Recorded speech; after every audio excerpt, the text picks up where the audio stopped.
You've imagined holding your published books in your hands a million times. All the time. All the time. But when it comes to actually sitting down and writing the words, you just can't do it. It's so hard. Every November, National Novel Writing Month rolls around, and you are gung-ho at the beginning, but then you miss a day or two, and then a couple days becomes a few more days, and then suddenly you're 10,000 words behind, and you just give up. That was me. I've wanted to be a writer for as long as I could remember, but I have just not been successful yet in getting the words down until this year. I changed one thing, and it made all the difference. If we haven't met yet, hi, my name is Gabrielle, but if you're watching my videos, that means we're friends, and you can call me Gabby. I'm a writer and a multi-passionate creative, and I like making videos about the creative journey and different projects that I'm doing. It's NaNoWriMo. You've got 30 days to write 50,000 words. I accomplished it with this one thing. Here's the tip. Are you ready? I cheated. What? You what? Now hang on, don't go yet. Let me explain myself. But before I do, let's back up a little bit and talk about what is NaNoWriMo. NaNoWriMo stands for National Novel Writing Month, and it happens every November. The goal is writing 50,000 words in 30 days. It started back in 1999 and has just grown since then. Now thousands of people attempt every single year, myself one of them. Many popular novels that you may have heard of have been published from NaNoWriMo projects. Books like Cinder by Marissa Meyer, Fangirl by Rainbow Rowell, and Water for Elephants by Sarah Green. I don't know how to say her name. Many people approach NaNoWriMo with a brand new project that they are trying to complete 50,000 words on. So they're starting with a brand new idea. Often they'll use October, called Preptober, to prep an outline to get ready, and then they'll actually do the writing of that novel in November. If you write 50,000 words in November, then yay, you win. A fun little screen pops up and says, congratulations, and you get a little certificate, and that's it. It happens every November. I've attempted for a lot of years, but I've only been successful twice. So I heard about this back on the internet in probably the early 2010s, back when I was finally starting to get onto the internet. Not because I was that young. I'm not that young. I was just sheltered. I was homeschooled, okay? So give me a break. I'm homeschooled. I'm always around. The first time I actually attempted NaNoWriMo was in 2019. I was writing a little novel. I say little novel.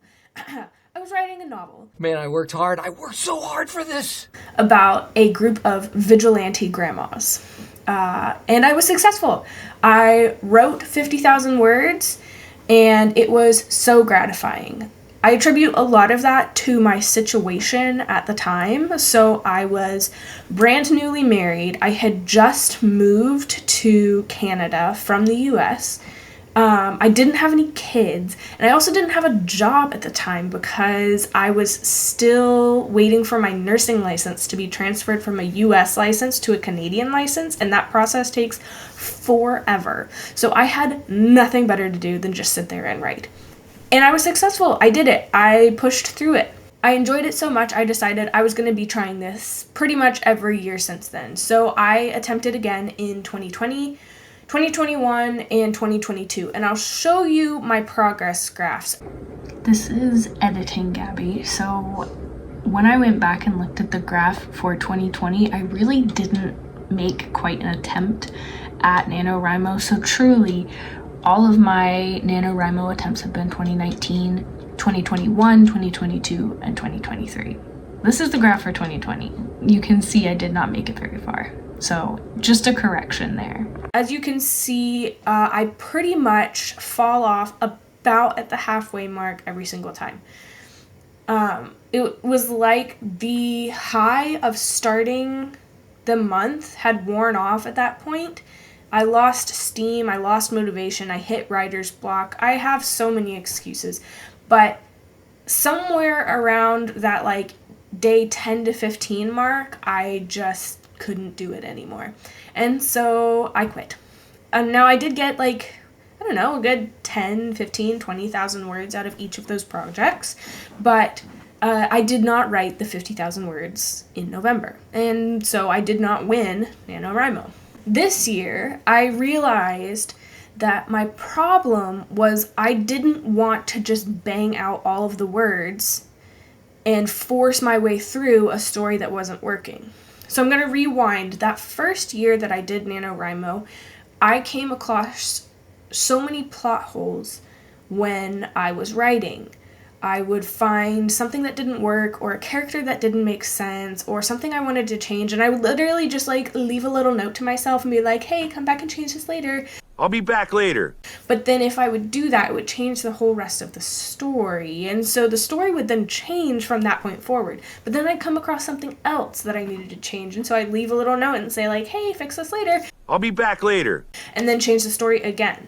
And it led to 50,000 words, but it's a story that makes absolutely no sense. It's not together. It's a bunch of like parts just Frankensteined together into this monster that I haven't been able to bring myself to read again. What a mess. I would love to read it and actually make something out of it, because I do really love that story and I want to make something out of it, but I just can't get myself to do it because it's now just a jumble of words. This is where I came up with my new strategy. Instead of going just for quantity, just for, I want to get 50,000 words, I wanted quality. I wanted 50,000 good words. And that's what I changed this year. When I say I cheated, I mean I didn't come in with a brand new idea that I had just popped out of my head. I came armed with multiple projects. There's more than one of them. And that's what made all the difference. So here's what happened. Part of my success was in the beginning, there's this wow, new, shiny, exciting factor. Wow. That then kind of wears off by about like day 8 to 10. There's also the problem of sometimes when you're writing, that you come across a problem that you're not quite sure how to fix yet.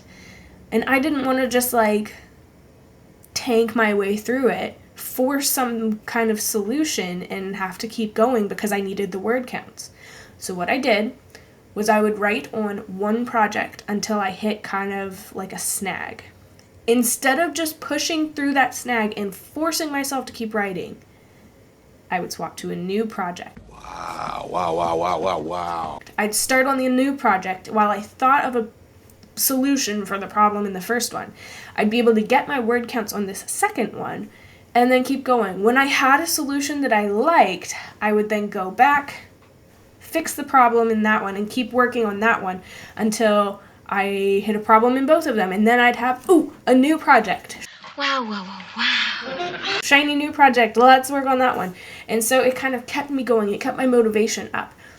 I wrote all 50,000 of the words, but it was spread across a few different projects. So now, instead of having 50,000 words of one project that is full of plot holes, ideas that don't make sense, characters that aren't quite fitting together, I have 50,000 words on like 3 or 4 different projects.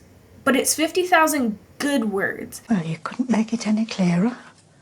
And so when I say I cheated, I mean, I didn't just work on one thing. I worked on a few different projects. Doing that gave me the time to clarify what I wanted in each of those projects. So now, instead of just quantity, I had quality and quantity. I had such a good time this year doing NaNoWriMo back in November, and honestly, I'm so proud of myself because when I completed NaNoWriMo the first time, I was newly married. I had all the time in the world.